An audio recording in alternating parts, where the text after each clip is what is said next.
নমস্কার বন্ধুরা, আশা করি সবাই ভালো আছেন।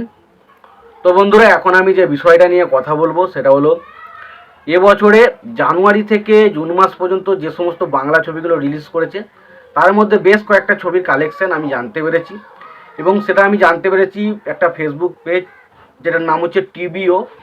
তো সেইখান থেকে আমি আপডেটগুলো জানতে পেরেছি, সেটা কেমন কি কালেকশন হয়েছে সেই বিষয়ে তারা মোটামুটি একটা ডেটা শেয়ার করেছে, সেটাই আপনাদেরকে জানানোর চেষ্টা করব। তো তার আগে প্রত্যেকটা বন্ধুকে অনুরোধ করে রাখবো, চ্যানেলটায় নতুন হয়ে থাকলে অবশ্যই চ্যানেলটি সাবস্ক্রাইব করে নেবেন, আর যদি ভিডিওটি পছন্দ হয়ে থাকে অবশ্যই লাইক কমেন্ট শেয়ার করবেন।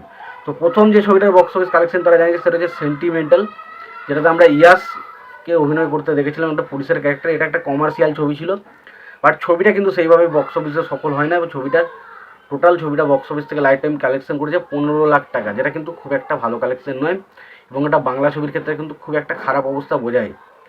দ্বিতীয় যে ছবিটার বক্স অফিস কালেকশন তারা দিয়েছে সেটা হচ্ছে বাদামি হায়নার কবলে, যেটা বক্স অফিস থেকে কালেকশন করেছে 50 লাখ টাকা মতো।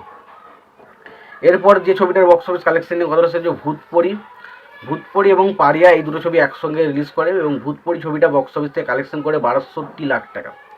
62 লাখ টাকা কিন্তু ভূতপরি ছবিটা বক্স অফিস থেকে কালেকশন করেছে তারা জানিয়েছে। এবং পারিয়া বলে যে ছবিটা, সেই ছবিটাও কিন্তু ডেফিনেটলি খুব বেশি কালেকশন কিন্তু করেনি, সেই ছবিটার কালেকশন জানা হচ্ছে 70 লাখ টাকা। এরপরে রিলিজ করে প্রসেনজিৎ সৃজিত মুখার্জির পরবর্তী ছবি, যেটা আমাদের একটা নস্টালজিয়া ছবি ছিল, যেটা উত্তম কুমারের জীবনী নিয়ে বানানো, যেটার নাম হচ্ছে অতি উত্তম।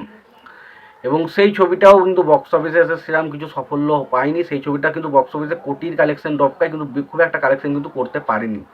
ছবিটা কালেকশন করেছিল 1,60,00,000 টাকা।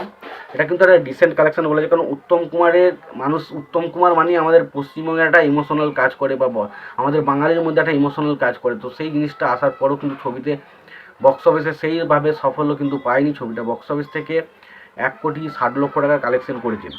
এরপর যে ছবিটার কালেকশন নিয়ে কথা হচ্ছে অঙ্কুশের ছবি, যেটা বিশাল হাইপ ছিল ছবিটা নিয়ে, এবং ভেবেছিলাম ছবিটা হয়তো বাংলায় যে কমার্শিয়াল ছবির স্বর্ণযুগ সেটাকে ফিরাবে, কিন্তু সেটা হয়নি।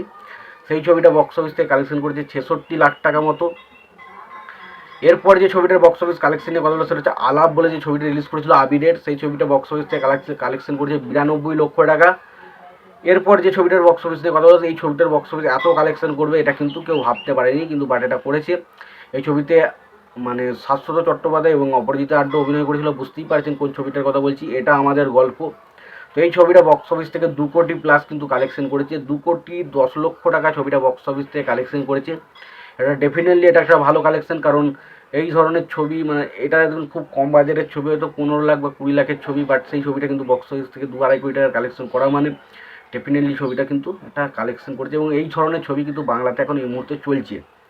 এরপর যে ছবিটার বক্স অফিস কালেকশন নিয়ে কথা বলা সেটা হচ্ছে দাবারু বলে যে ছবিটা রিলিজ করেছিল, সেই ছবিটা বক্স অফিস থেকে কালেকশন করেছে 65 লক্ষ টাকা। এরপর নয়ন রহস্য ছবিটার বক্স অফিস কালেকশন নিয়ে কথা বলে, নয়ন রহস্য ছবিটার বক্স অফিস থেকে কালেকশন করেছে 1,60,00,000 টাকা। এবার এবছরের সব থেকে হাইয়েস্ট বক্স অফিস করা ছবি অযোগ্য, যেটা প্রসেনজিৎ এবং ঋতুপর্ণাকে আমরা একসঙ্গে অভিনয় করতে দেখেছিলাম, এবং কৌশিক গাঙ্গুলির ছবি এটা।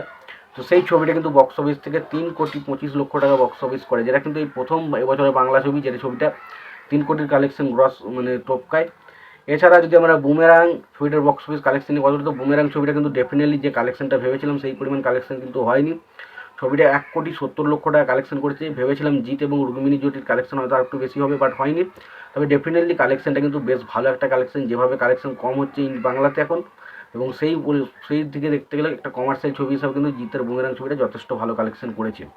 এবার লাস্ট যে ছবিটার বক্স অফিস কালেকশন এখানে দিয়েছে সেটা হচ্ছে অথৈ, যেটা ছবিটা কালেকশন করেছে 66 লক্ষ টাকা, 86 লক্ষ টাকা। তো মোটামুটি এই ছিল কয়েকটা ছবির বক্স অফিস কালেকশন রিপোর্ট, এবং কালেকশনগুলো দেখেই বুঝতে পারছেন খুব একটা ভালো কালেকশন কিন্তু অ্যাকচুয়ালি হয়নি। তো এটা কিন্তু আমার রিপোর্ট নয়, এটাই বারবার করে বলছি, এটা ফেসবুক পেজ টিভিওর যে রিপোর্ট সেটা থেকে আপনাদেরকে জানালাম। তোমাদের এই বক্স অফিস কালেকশনটা নিয়ে তোমাদের যদি কোনো রকম মতামত থেকে থাকে অবশ্যই জানিও। তোমাদের যদি ভিডিওটি পছন্দ হয়ে থাকে লাইক কমেন্ট শেয়ার করে দিও, চ্যানেলটা নতুন হয়ে থাকলে অবশ্যই চ্যানেল সাবস্ক্রাইব করে দিয়ে পাশে বেল আইকনটা অবশ্যই প্রেস করে দিও। ভালো থেকো, সুস্থ থেকো, দেখা হচ্ছে পরে ভিডিও।